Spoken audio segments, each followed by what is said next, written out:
Assalamualaikum warahmatullahi wabarakatuh. Perkenalkan, nama kakak adalah Muiz Gifari. Kali ini kita akan membahas mengenai topik bentuk aljabar. Nah, untuk pertemuan kali ini kita akan bahas yaitu mengenal bentuk aljabar. Sebelum itu, kakak akan menyampaikan kompetensi dasar untuk bentuk aljabar. 3.5 yaitu menjelaskan bentuk aljabar dan melakukan operasi bentuk aljabar baik itu penjumlahan, pengurangan, perkalian, dan juga pembagian. Nah, untuk 4.5 yaitu menyelesaikan masalah yang berkaitan dengan bentuk aljabar dan operasi pada bentuk aljabar. Nah, sekarang kita akan lanjut ke tujuan pembelajarannya. Yang pertama adalah siswa dapat memperoleh pengetahuan. Yang pertama yaitu adalah mengenal bentuk aljabar.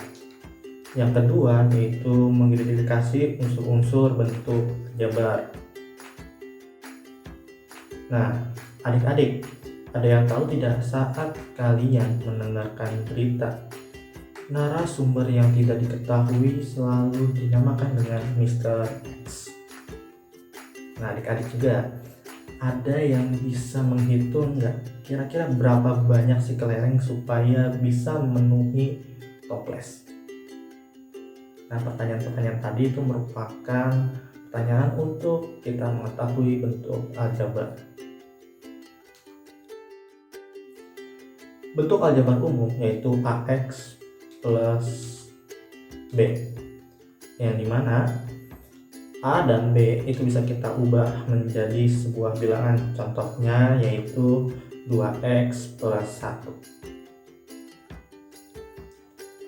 Oke, sekarang perhatikan ilustrasi berikut. Ibu, ada yang bisa membantu?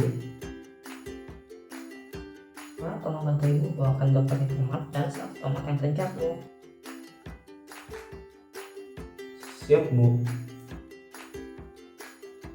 Nah, berdasarkan animasi ini ada kaitannya mengenai bentuk aljabar. Oke, sekarang kita perhatikan lagi ke papan tulis. Jika satu petik tomat kita perumpamakan menjadi 1X, di mana X merupakan sebuah petik tomat. Dahulu kita belajar bahwa 1 dikalikan bilangan maka akan menjadi bilangan itu, yang berarti 1 dikali X itu sama dengan X. Selanjutnya, jika ada 2 petik tomat maka pengandaiannya bisa menjadi 2X. Nah, sekarang bagaimana kalau ada 1 tomat? Nah, untuk 1 tomat kita bisa menulis menjadi 1. Sekarang kita akan fokus ke percakapan apa dengan ibunya. Ada kalimat 2 petik tomat dan 1 tomat. Nah, 2 petik tomat kita akan ubah menjadi 2X ya. Untuk 1 tomat yang terjatuh dari keranjang juga kita bisa tulis menjadi 1. Nah, bentuk aljabar dari percakapan antara ibu dengan anaknya yaitu apa? Menjadi 2X plus 1 karena semuanya dibawa oleh alfa. Adik-adik, ada yang tahu nggak kenapa petik tomat kita bisa misalkan menjadi X, sedangkan untuk tomat saja itu nggak bisa kita misalkan menjadi X? Nah, coba adik-adik diskusikan sama teman kalian. Selamat untuk menjawab yang tepat. Nah, jadi ya, kalau kita mau menuliskan sebuah variabel atau X ya, kita harus mengetik, yaitu apakah kotak tomat itu bisa kita hitung atau enggak sih tomatnya. Nah, kalau misalkan nggak bisa kita hitung, maka bisa kita pengandaiannya menjadi X. Nah, berhubung 1 tomat tadi bisa kita hitung, maka kita langsung aja menulis dengan namanya angka 1, yaitu konstanta. Buatlah cerita kegiatan sehari-hari yang menggunakan bentuk aljabar yaitu 4x min 2.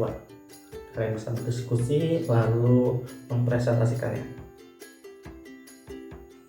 Wah, kalian hebat ya, ternyata kalian udah bisa berani untuk menyampaikan pendapat kalian.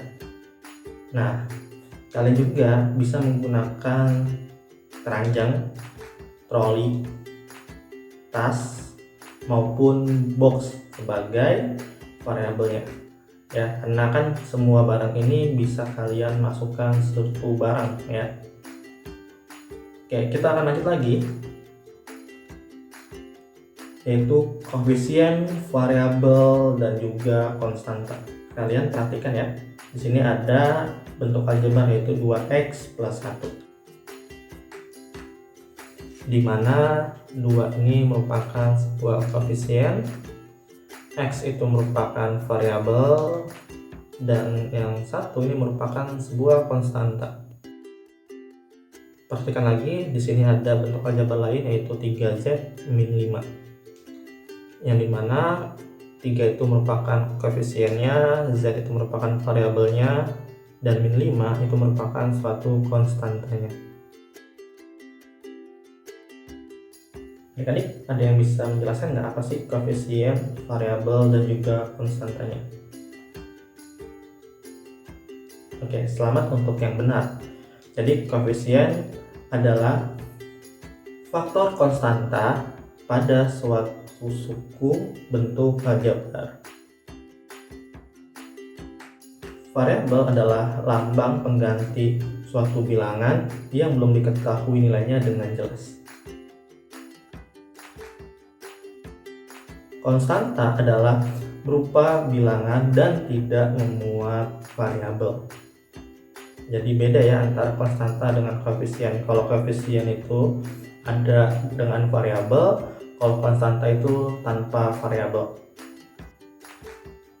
Nah, sekarang kita akan bahas lagi mengenai nilai kebenaran dari variabel.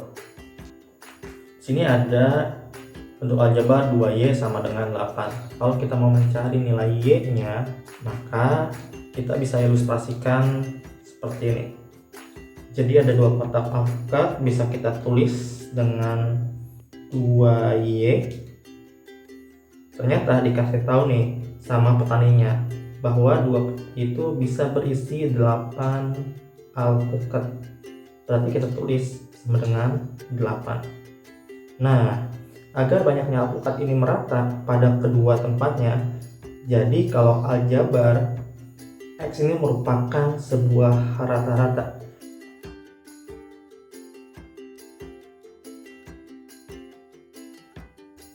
Jika mencari kebenaran isi dari kotaknya, maka y sama dengan 8/2. Jadi y sama dengan 4, karena kan 8 habis dibagi dengan 2, seperti itu. Berarti masing-masing kotaknya itu berisikan 4 buah alpukat. Jadi sama rata nih, masing-masing kotaknya 4 buah alpukat. Nah, inilah yang dimaksudkan dengan nilai kebenaran dalam variabel. Yang awalnya belum diketahui, jadi bisa diketahui bahwa nilai y-nya itu sama dengan 4, suku sejenis dan suku tidak sejenis. Di aljabar ada yang namanya suku. Suku sejenis, misalkan tomat itu merupakan buah-buahan. Kalau dalam sains, tomat itu merupakan buah-buahan, bukan merupakan sayur-sayuran. Nah, misalkan sini ada 2 peti tomat sama 3 peti tomat. Nah, ini keduanya adalah masih sama-sama jenis tomat ya. Maka 2x sama 3x ini sejenis. Selanjutnya, untuk yang tidak sejenis, peti tomat bisa kita perumpamakan menjadi x, dan peti ubi ungu bisa kita perumpamakan menjadi y. Nah, kalau kalian lihat sama-sama ya, sebenarnya 2 nih, tetapi yang membedakan adalah x sama y-nya. Nah, ini kenapa tidak sejenis. Oke, kita ke bagian selanjutnya. Oke, ke suku bentuk aljabar. Di sini ada suku aljabar. 2x itu termasuk suku, 2y termasuk suku, 1 termasuk suku. Operasinya tidak termasuk ya. Nah, 2x ini bisa disebut dengan suku 1 atau monomial. 2y juga suku 1 atau monomial, dan 1 juga termasuk dari suku 1. Nah, untuk suku 2 atau binomial ini dari 2x plus 2y. Untuk suku 3 atau trinomial yaitu 2x plus 2y minus 1. Silahkan diskusikan bersama teman kalian apa yang dimaksud dengan suku. Selamat bagi kalian yang benar. Jadi suku dalam bentuk aljabar adalah variabel beserta koefisien ataupun konstanta yang dipisahkan oleh suatu operasi aritmatika, baik penjumlahan maupun pengurangan. Oke, kita akan merefleksikan pembelajaran hari ini pada materi mengenal bentuk aljabar. Jadi bentuk aljabar merupakan banyaknya dari suatu barang atau objek atau bilangan tertentu, baik diketahui jumlahnya maupun yang masih belum diketahui secara pasti jumlahnya. Bentuk umum aljabar yaitu AX plus B, di mana A-nya merupakan koefisien, X-nya merupakan variabel, dan B-nya merupakan konstanta. Oke, penjelasan dari materi mengenal bentuk aljabar telah selesai adik-adik. Nah, adik-adik masih bisa melanjutkan ke video berikutnya untuk melihat latihan soal ataupun mengoperasikan penjumlahan dan pengurangan bentuk aljabar. Mungkin cukup sekian untuk pembahasan kali ini. Apabila ada kesalahan, maaf. Wassalamualaikum warahmatullahi wabarakatuh.